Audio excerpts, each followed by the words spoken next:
नमस्कार दोस्तों, एग्जाम गुरु में आपका स्वागत है। दोस्तों इस क्लास में हम लोग देखने वाले हैं Uttar Pradesh power corporation limited UPPCL JE electronics के प्रीवियस ईयर के कुछ इंपॉर्टेंट क्वेश्चन। जी हाँ दोस्तों, इस क्लास में हम लोग देखने वाले हैं प्रीवियस ईयर के इंपॉर्टेंट क्वेश्चन और उसके साथ ही साथ जो दूसरे डिपार्टमेंट में जूनियर इंजीनियर के लेवल के जो क्वेश्चंस होते हैं वो भी इस क्लास में हम लोग देखने वाले हैं और उसके एक्सप्लेनेशन के साथ। और साथ ही साथ दोस्तों हम लोग ये भी देखेंगे कि उससे और क्या किस टाइप के क्वेश्चन पूछे जा सकते हैं, क्या क्या पॉसिबिलिटीज है। तो दोस्तों अगर आप मेरे चैनल पे नए हैं तो प्लीज़ मेरे चैनल को जरूर सब्सक्राइब कर लीजिएगा। अगर आप यूपीपीसीएल जेई इलेक्ट्रॉनिक्स के लिए प्रिपरेशन कर रहे हैं तो आपको सारे क्लासेस मेरे चैनल पे मिलने वाले हैं। तो चलिए दोस्तों आज के इस क्लास को स्टार्ट करते हैं। दोस्तों पहला क्वेश्चन आपके स्क्रीन पे दिख रहा होगा, which of the following is correct statement about P type semiconductor. P type semiconductor के लिए कौन सा करेक्ट स्टेटमेंट है। सबसे पहले दोस्तों एक बात बताऊं कि यहाँ पे जो पी टाइप द वर्ड होता है वहाँ पे P जो स्टैंड करता है वो पॉजिटिव के लिए स्टैंड करता है, ठीक है। P जो है वो पॉजिटिवली के लिए स्टैंड करता है। बट यहाँ पे जो बेस्ट आंसर है, जैसा कि मैंने पिछले क्वेश्चन सीरीज में एक क्वेश्चन लिया था, एन टाइप मटेरियल क्या होता है, तो एन टाइप ऑफ मटेरियल भी इलेक्ट्रिकली न्यूट्रल होता है और P टाइप ऑफ सेमीकंडक्टर भी इलेक्ट्रिकली न्यूट्रल होता है। They are neutral. P type and N type both are electrically neutral.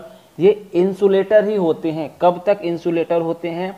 जब तक हम क्या करते हैं, इन पे कोई एक्सटर्नल फील्ड अप्लाइड नहीं करते। जब तक हम इस पे कोई एक्सटर्नल फील्ड नहीं अप्लाई करते तब तक ये न्यूट्रल ही होते हैं। जैसे ही हम पी टाइप या एन टाइप मटेरियल पे कोई एक्सटर्नल फील्ड अप्लाई करते हैं, कोवैलेंट बॉन्ड ब्रेक होते हैं। कोवैलेंट बॉन्ड ब्रेक होने के बाद इलेक्ट्रॉन फ्री होते हैं, वैलेंस बैंड से कंडक्शन बैंड में जाते हैं, तो जिससे करंट का कंडक्शन होता है। उस समय ये डिसाइड होता है कि ये पॉजिटिवली चार्ज है कि नेगेटिवली चार्ज है। लेकिन उसके पहले जब तक हम कोई एक्सटर्नल फील्ड अप्लाई नहीं किए हैं तब तक चाहे वो पी टाइप सेमीकंडक्टर हो चाहे वो एन टाइप सेमीकंडक्टर हो, वो इलेक्ट्रिकली न्यूट्रल है। ये बहुत ही इंपॉर्टेंट क्वेश्चन है, बहुत बार रिपीट हो चुका है ये क्वेश्चन, तो प्लीज़ इसे आप याद कर लीजिएगा। अगर आए आंसर क्वेश्चन में कि पी टाइप और सेमीकंडक्टर क्या है, उसमें अगर न्यूट्रल दिया हो तो बेस्ट ऑप्शन दोस्तों वही रहेगा। दोस्तों अगला क्वेश्चन आपके स्क्रीन पे दिख रहा होगा, the forbidden energy band gap of silicon. Silicon का जो एनर्जी बैंड गैप कितना होता है, तो सिलिकॉन का दोस्तों energy band gap 1.1 electron volt होता है। 1.1 इलेक्ट्रॉन वोल्ट होता है। और अगर बात करें जर्मेनियम की, तो जर्मेनियम का एनर्जी बैंड गैप सिलिकॉन के एनर्जी बैंड गैप से कम होता है, जिसकी वैल्यू जो होती है 0.72 या 0.73 इलेक्ट्रॉन वोल्ट होता है।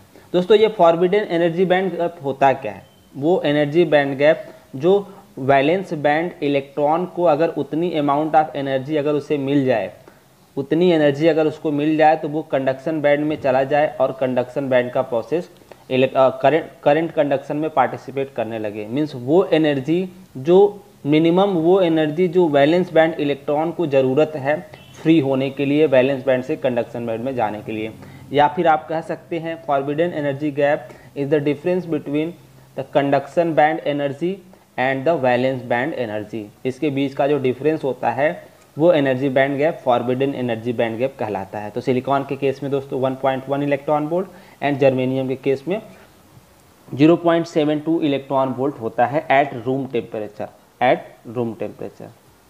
दोस्तों अगला क्वेश्चन आपकी स्क्रीन पे दिख रहा होगा, the purest form of semiconductor is called. Purest form of semiconductor को क्या कहते हैं? इंट्रिंसिक सेमीकंडक्टर कहते हैं प्योरेस्ट फॉर्म ऑफ सेमीकंडक्टर को।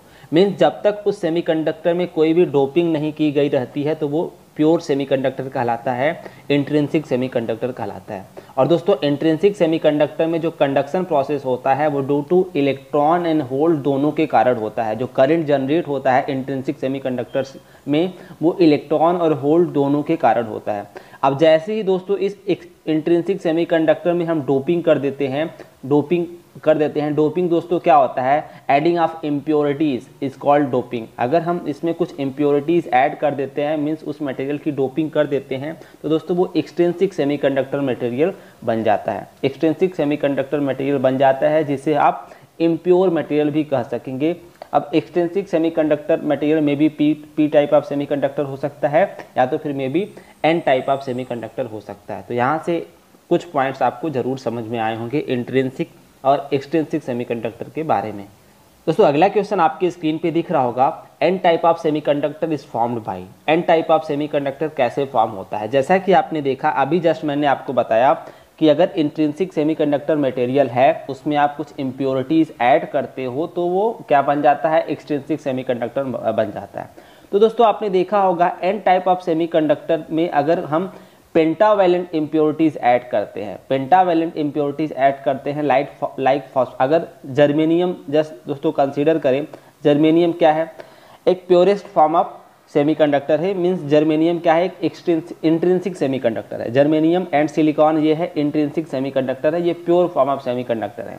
मींस अगर जर्मेनियम हम फास्फोरस को ऐड करें जो कि एक पेंटावैलेंट इम्प्योरिटीज है, सिलिकॉन में अगर हम फास्फोरस को ऐड करें जो कि एक पेंटावैलेंट इम्प्योरिटीज है। दोस्तों पेंटावैलेंट इम्प्योरिटी मतलब ये होता है इसके पास 5, पेंटा मीन्स क्या होता है दोस्तों 5 इसके पास फ्री इलेक्ट्रॉन्स होते हैं, 5 इसके पास फ्री इलेक्ट्रॉन होते हैं, तो इसलिए इसको पेंटावैलेंट इम्प्योरिटीज बोला जाता है। अब दोस्तों जैसा कि आपने देखा जर्मेनियम के पास इसके बैलेंस बैंड में 4 इलेक्ट्रॉन्स होते हैं आउटर मोस्ट सेल में, और यहाँ पे पेंटावैलेंट अगर हम इसमें ऐड करें जिसके पास 5 इलेक्ट्रॉन्स होते हैं तो ये नेबरिंग एटम से 4 का बॉन्ड बन जाता है, 1 इलेक्ट्रॉन यहाँ पे फ्री रहता है, यही इलेक्ट्रॉन यहाँ पे मेजॉरिटी कैरियर कहलाने लगता है अगर लार्ज स्केल पे देखा जाए तो इसलिए दोस्तों पेंटावैलेंट इम्प्योरिटीज को जब आप ऐड करते हैं तो एन टाइप ऑफ सेमीकंडक्टर बनता है, एन टाइप ऑफ सेमीकंडक्टर बनता है। और दोस्तों अगर ट्राईवैलेंट इम्प्योरिटीज को आप ऐड करते हैं, ट्राईवैलेंट इम्प्योरिटीज को आप प्योर सेमीकंडक्टर में ऐड करते हैं दोस्तों, तो पी टाइप ऑफ सेमीकंडक्टर बनता है। ट्राईवैलेंट इम्प्योरिटीज जैसे एक बोरान एक बेस्ट एग्जांपल है ट्राईवैलेंट इम्प्योरिटीज का। अब दोस्तों ट्राईवैलेंट इम्प्योरिटीज से आप समझ गए होंगे इसको ट्राईवैलेंट इम्प्योरिटीज किस लिए बोला जाता है, इसलिए बोला जाता है कि इसके आउटर सेल में 3 इलेक्ट्रॉन होते हैं, 3 इलेक्ट्रॉन होते हैं। तो अगर जर्मेनियम प्योर सेमीकंडक्टर है इसके पास आउटर सेल में 4 इलेक्ट्रॉन हैं, और अगर हम बोरान से इसकी डोपिंग कर रहे हैं तो बोरान के पास 3 फ्री इलेक्ट्रॉन्स है, मतलब कि 3 फ्री इलेक्ट्रॉन्स है, ये 3 अपने नेबर से बॉन्डिंग बना लेगा, एक यहाँ पे बॉन्ड नहीं बना पाएगा क्योंकि इलेक्ट्रॉन ना होने की वजह से। तो ये जो अब्सेंस ऑफ इलेक्ट्रॉन कहलाता है ये होल कहलाता है। इसलिए दोस्तों ट्राईवैलेंट इम्प्योरिटी जब ऐड करते हैं तो पी टाइप ऑफ मटेरियल बनता है जिसमें होल क्या होते हैं, मेजॉरिटी कैरियर्स होते हैं। आपको ये बात पता होगा एन टाइप ऑफ सेमीकंडक्टर में दोस्तों इलेक्ट्रॉन मेजॉरिटी कैरियर्स होते हैं एंड होल्स माइनॉरिटी कैरियर होते हैं, और पी टाइप ऑफ सेमीकंडक्टर में दोस्तों होल्स मेजॉरिटी कैरियर्स होते हैं, होल्स मेजॉरिटी कैरियर्स होते हैं और इलेक्ट्रॉन्स माइनॉरिटी कैरियर्स होते हैं। दोस्तों इस टाइप के क्वेश्चन अभी तक मैंने जितने पॉइंट्स बोले वो सारे वैलिड क्वेश्चंस हैं और किसी न किसी एग्जामिनेशन में बोले गए हैं, तो प्लीज़ आप उसे ज़रूर समझ लीजिएगा। देख सकते हैं आप डायरेक्टली क्वेश्चन पूछा जा रहा है, ये LMRC का प्रीवियस ईयर का क्वेश्चन पेपर है, मतलब LMRC जैसे एग्जामिनेशन में अगर ऐसे क्वेश्चन पूछे जा रहे हैं, DMRC में ऐसे क्वेश्चन पूछे जा रहे हैं, तो इस एग्जामिनेशन में भी ज़रूर पूछे जाएंगे। तो प्लीज़ दोस्तों इस पॉइंट्स को नोट करिएगा और समझने की कोशिश करिएगा। चलिए दोस्तों देखते हैं अगला क्वेश्चन। दोस्तों अगला क्वेश्चन आपके स्क्रीन पे दिख रहा होगा, Zener diode are used as. जैसा कि आपको पता है दोस्तों जेनर डायोड का जो सिंबल होता है ये कुछ इस टाइप का सिंबल होता है, डायोड के आगे ये जेड टाइप का बना देते हैं तो ये क्या हो जाता है, जेनर डायोड का सिंबल हो जाता है। दोस्तों आपको ये भी पता होगा जेनर डायोड का बेस्ट एप्लीकेशन जो होता है वोल्टेज को रेगुलेट करने के लिए, वोल्टेज को फिक्स करने के लिए जेनर डायोड का यूज होता है, ये आपको परफेक्टली पता होगा। तो जेनर डायोड का दोस्तों जो बेस्ट एप्लीकेशन है दोस्तों, वो जेनर डायोड का बेस्ट एप्लीकेशन क्या है, वोल्टेज रेगुलेटर। एक बात और, जेनर डायोड दोस्तों रिवर्स बायस में ऑपरेट होता है, इस पॉइंट को आप याद रखिएगा। जेनर डायोड रिवर्स बायस में ऑपरेट होता है और फॉरवर्ड बायस में ये as a normal PN junction diode की तरह ही वर्क करता है। फॉरवर्ड बायस में ये as a normal PN junction diode की तरह ही वर्क करता है और रिवर्स बायस में ये वोल्टेज रेगुलेटर की तरह वर्क करता है। इन पॉइंट्स को आप याद रखिएगा, इस पे क्वेश्चन पूछे जा सकते हैं कि जेनर डायोड किस रीजन में वर्क करता है।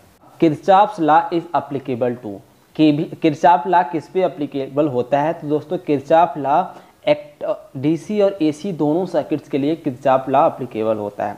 अब दोस्तों अगर बात करें केसीएल की बात करें और केवीएल की बात करें तो दोस्तों KCL जो होता है वो law of conservation of charge पे डिपेंड करता है, लॉ ऑफ कंजर्वेशन पे चार्ज पे डिपेंड करता है। और KVL की बात करें तो law of conservation of energy पे डिपेंड करता है KVL। ये क्वेश्चन पूछा गया है एग्जामिनेशन में। अब दोस्तों अगर KCL की बात करें, KCL में अगर n नंबर ऑफ नोड्स हैं, बेसिकली KCL हम दोस्तों नोड्स पे ही लगाते हैं। अगर KVL की बात करें दोस्तों, अगर उसके पास b नंबर ऑफ ब्रांचेज है, n नंबर ऑफ नोड्स हैं, तो जो नंबर ऑफ इक्वेशन बनेंगे KCL के केस में वो n-1 डिफरेंट इक्वेशंस बनेंगे KCL के केस में। अगर KVL की बात करें दोस्तों तो b-n-1 number of different equation बनेंगे KVL के केस में। दोस्तों इस पे भी क्वेश्चन पूछा जाता है, प्लीज़ आप इसे भी याद कर लीजिएगा, इस पे डायरेक्टली क्वेश्चन पूछा जाता है। अगर आपको पता है तो उसको आंसर देंगे और आगे बढ़ेंगे। दोस्तों अगला क्वेश्चन आपके स्क्रीन पे होगा, power factor of an electric bulb.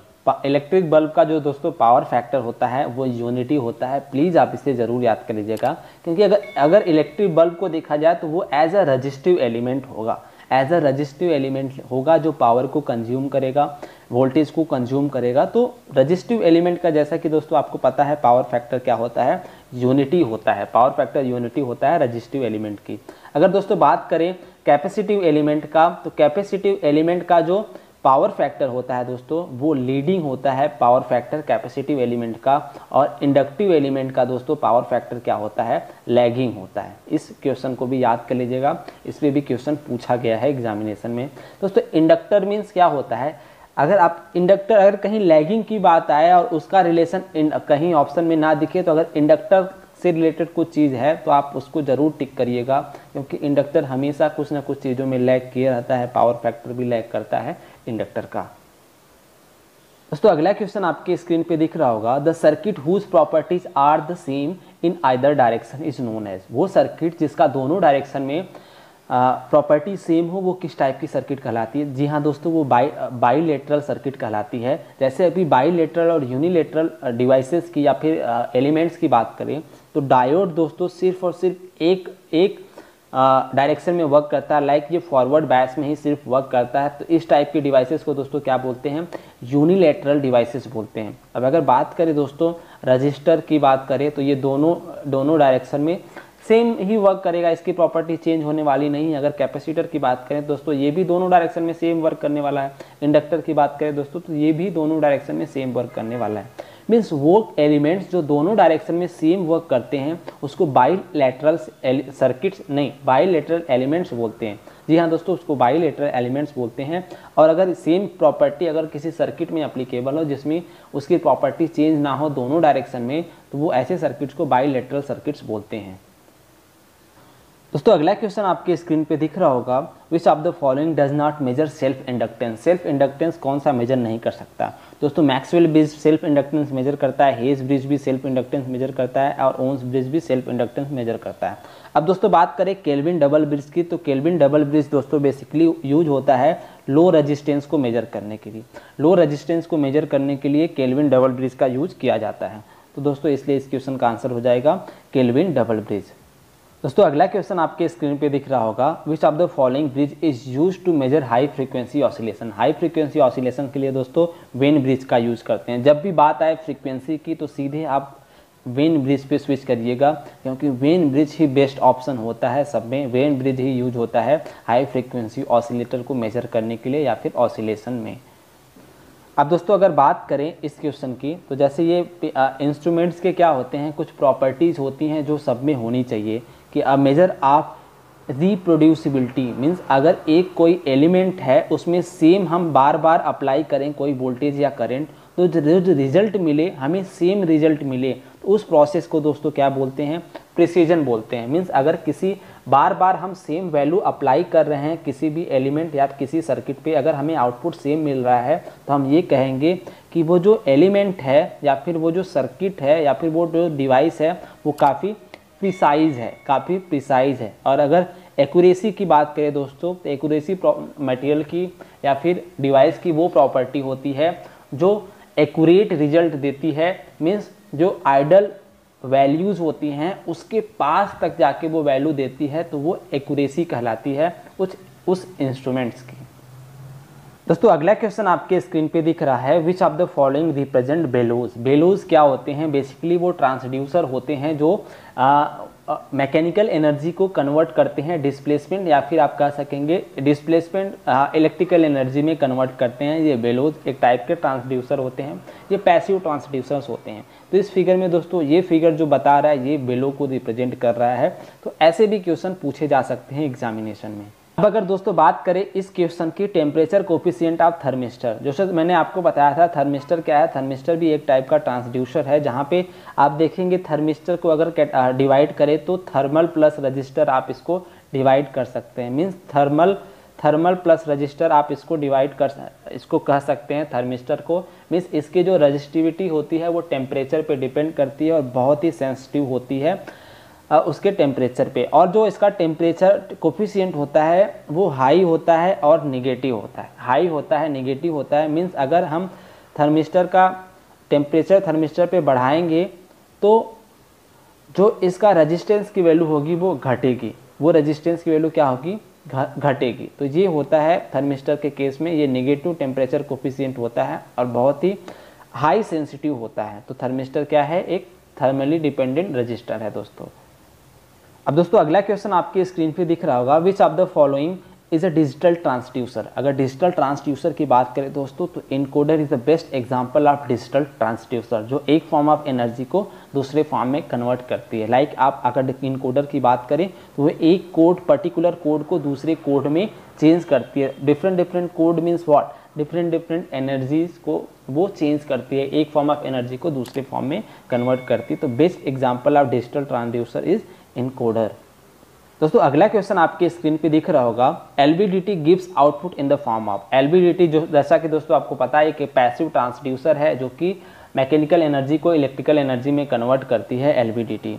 तो एलवीडीटी पैसिव ट्रांसड्यूसर होने के कारण ये बेसिकली क्या करता है? डिस्प्लेसमेंट में कन्वर्ट, लीनियर जो कोर होता है उसका डिस्प्लेसमेंट, कोर के लीनियर डिस्प्लेसमेंट करता है। तो ये होता है इसका बेसिक फंक्शन कि LVDT gives output in the form of linear displacement of core. Linear displacement of core के फॉर्म में क्या करता है? ये आउटपुट देता है एलवीडीटी। दोस्तों अगला क्वेश्चन है, अ मल्टीमीटर कंसिस्ट ऑफ। दोस्तों इसके नाम से ही क्लियर है कि मल्टीमीटर, मीटर मीन्स कई सारे फंक्शंस को वो मेजर कर सकेगा। मीन्स उसके अंदर वोल्ट मीटर भी होगा, करंट मीटर, या फिर इसको आप अमीटर भी बोल सकेंगे, एंड ओम मीटर। रेजिस्टेंस को भी मेजर कर सकता है, करंट को भी मेजर कर सकता है, एंड वोल्ट को भी मेजर कर सकता है। इसलिए दोस्तों इसको मल्टीमीटर बोला जाता है। दोस्तों अगर ये क्लास आप लोगों को पसंद आ रहा हो तो प्लीज़ इस क्लास को जरूर लाइक करिएगा, और अगर आप मेरे चैनल पर नए हैं तो इस चैनल को भी सब्सक्राइब जरूर कर लीजिएगा। और दोस्तों अगर आपका कोई सजेशन हो, कोई फीडबैक हो तो आप उसे कमेंट सेक्शन में ज़रूर बता सकते हैं। मुझे खुशी होगी आप लोगों का फीडबैक और सजेशन जान करके। और जैसा कि दोस्तों आप लोगों को भी पता है कि क्लास में अपने मोबाइल के स्क्रीन रिकॉर्डर से बनाता हूं, तो उतना बेटर तरीके से आप लोगों को रिप्रेजेंट नहीं कर पाता, उसके लिए माफ़ी चाहता हूं। लेकिन दोस्तों अगर आप लोग मुझे सपोर्ट करना चाहते हैं ताकि मैं और बेटर तरीके से कुछ टूल्स खरीद सकूं और मैं बेटर तरीके से क्लास को पढ़ा सकूं, क्लास को रिप्रेजेंट कर सकूं, तो दोस्तों मैंने अपना UPI ID डिस्क्रिप्शन में दे दिया है।